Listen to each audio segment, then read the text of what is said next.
Hello everybody, Michelle here. Hey, I would like to talk to those of you who are new leaders, so you've been in a position less than 3 years, or those of you who are wanting to become a leader, right? So you're maybe finding yourself either internally, I'm on a track to a leadership position, or possibly somebody has identified something in you and maybe pulled you aside and said, hey, I want you to think about this, right?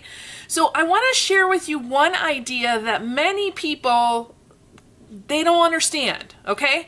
So after working with hundreds of leaders, probably thousands at this point, I've worked with many new leaders, and one mistake that new leaders make is what I consider rushing in to leadership. All right, so typically it comes from one of three sources. So excitement, right? You're just so excited to be there, and finally, maybe this was your dream job and you're just excited, right? So you rush in and you're like, okay, how do we get the work done, right? Another reason to rush in is sometimes insecurity, right? You know that you don't know what you're doing, but you're like, if I just go fast enough, people will think that I know what I'm doing, and maybe I will convince myself I know what I'm doing, right? And then the third thing is just an assumption that I need to be out there and getting the work done right away, right? Somewhere along the line, you have caught that belief that says, get out there, get stuff done, right? But the best leaders and influencers, if you really pay attention to them, and one thing that I would highly encourage you to do is start to look at biographies and autobiographies of very successful people. But there are three things that they do really well. Number one, they intentionally observe. So the leaders that I've worked with that have been successful, and not only successful in that current role, but somebody sees something in them and then they get promoted, right?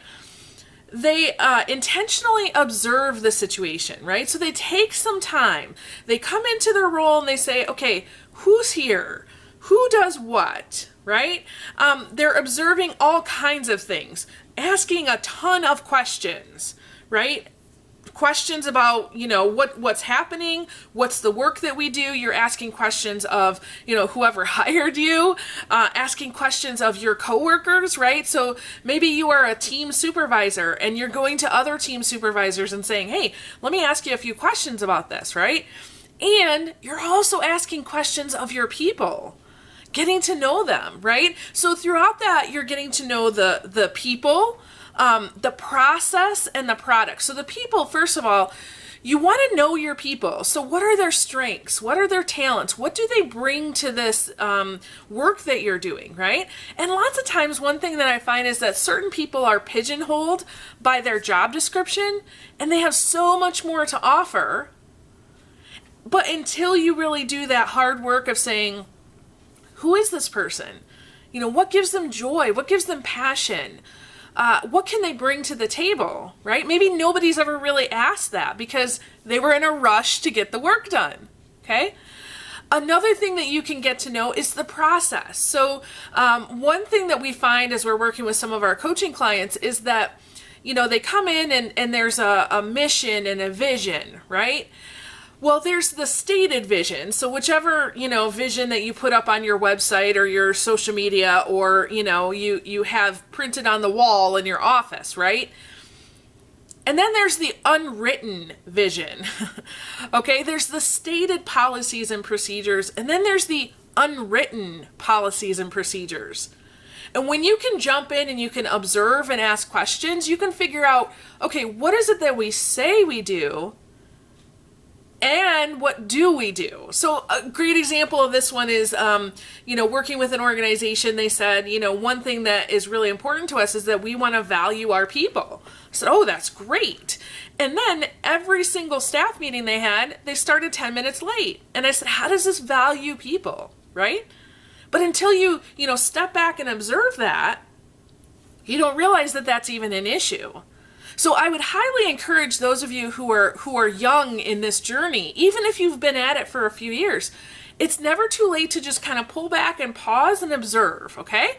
Now I want to tell you about an example. This is an example. It happened several years ago. A leader that unfortunately I did not have the opportunity to work with, but I was working with some of the leaders under this new person. So this person, he was hired to basically be in charge of a very large educational organization, the executive director of a very large organization with several sites that were doing multiple things, serving the community. And one of the things that they did at every single site, I think there's 6 or 7 sites, they had hundreds of preschoolers. And this executive director, based on his past and experience, he knew of one preschool curriculum that he really liked. Okay, he that was what he knew. Well, he came in and he found out that, out of 7 sites, they were using 2 different curriculums, and neither one was what he liked. So immediately, and I don't know, if this came up in the hiring process or what, but he came right in, and the very first change he made within the first week of being there was he announced to everybody, hey, by the way, we're doing a new curriculum. Here's something you need to understand if you're not from the education field. So a curriculum is not something that you just, pull a book off a shelf and say, we're doing this now. Okay. A curriculum, if you think about it, is a certain, it's a type of belief of how you do things. Okay. So it's got a belief system wrapped up in it, as well as this is who we are. This is what we're about. This is what we do. Okay.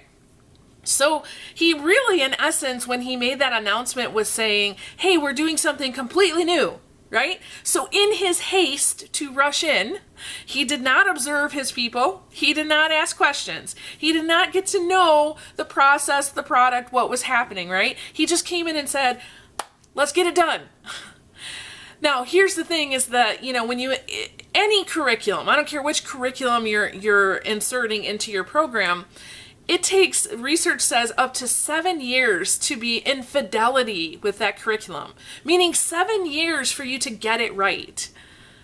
So this very brand new leader came in and in the first 7 days said, this is what you're doing in the next 7 years. How do you think that worked out?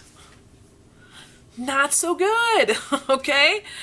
So here's one thing that I know. When you are put into this leadership position, you have automatic credibility for the first 6 months. And then after that, you got to be able to do something, right? You got to be able to produce a result, either for yourself or for yourself and your people, okay? However, I think a lot of people understand this. I got to get into that position and I got to get something done. However, wouldn't it be better if you just observed and asked questions and got to know things and did a little thinking first before you did the doing? See, one thing I know is that when you think first and then you do, you have higher degrees of success. Okay? So maybe you find yourself in this position and you're like, oh man, I started a few years ago and I wish I knew this then. It is never too late to observe and ask questions. Okay? All right, so here's the one thing that I would love to invite you into. If you have not done this already, we have a membership group for leaders, specifically leaders who are new to a leadership journey. So maybe you are somebody who you're being cultivated for that next leadership position, right? Or maybe you're somebody that you just got into a leadership position and you're like, I don't know what I'm doing, okay?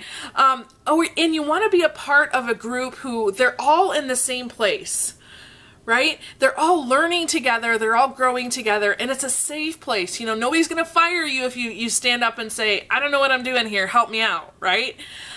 Maybe you are in a leadership position and you've been there a while, but you're looking to maybe raise up some people on your team, right? I would highly encourage you to join us in the Empowered Leaders membership group. So I'm going to leave the link in the comments for you.